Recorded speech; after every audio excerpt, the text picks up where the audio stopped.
हाग्रामानि रावा बेसेन गैयै मोनसे राव।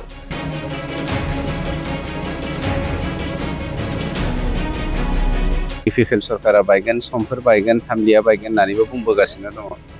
गतिके बिनि जा राव, बे रावा बेसेन गैयै मोनसे रावसो। हाग्रामाया खुगायावनो थगायग्रा सर' दंखायो।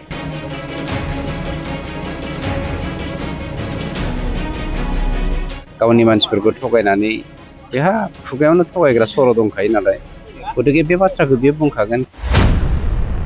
बिटिआर समाजा हाग्रामा बायदि निष्ठुर गोसोनि मानसिखौ माब्लाबाबो नागिरा। बेफोर गोख्रों बाथ्राखौ बिटिआरनि हा आरो हाग्रा बिफाननि मावफुं सोद्रोमा रनजित बसुमतारिया खौरांगिरिनि गेजेरजों बुंथिदों। बिथाङा गोख्रों रावजों हाग्रामा महिलारिखौ निष्ठुर गोसोनि मानसि होनना बुंथिदों।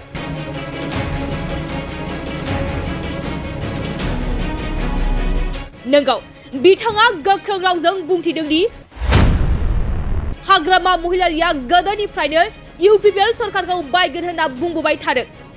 नाथाय बिथांनि रावा बेसेन गैयै रावसो। हाग्रामाया खुगायावनो थगायग्रा सर' दंखायो।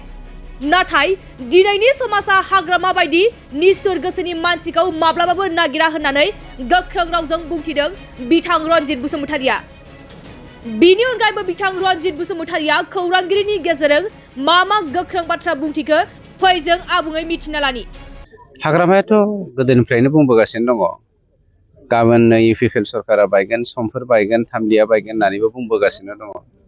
गतिके बिनि जा राव, बे रावा बेसेन गैयै मोनसे रावसो। गावनि मानसिफोरखौ थगायनानै बेहा खुगायावनो थगायग्रा सर' दंखायो नालाय, गतिके बे बाथ्राखौ बियो बुंखागोन। खिन्थु दिनैनि समाजा हाग्रामा बायदि निष्ठुर गोसोनि मानसिखौ बिटिआर समाजा मालाबाबो नागिरलिया। गासैबो जाथि जनगोष्ठीया मोनसे सान्थिनि परिबेस गायसननायजों लोगोसे उदां अख्राङाव उदां बारखौ दिनै बोनो मोन्दों, हगारनो मोन्दों। गतिके बिदि समाव गुबुंले बार सोरजिग्रा, गुबुंले थासारि सोरजिग्रा हाग्रामाखौ जे समाजा लाबोफिनगोन, बे मालाबाबो जाफुङा।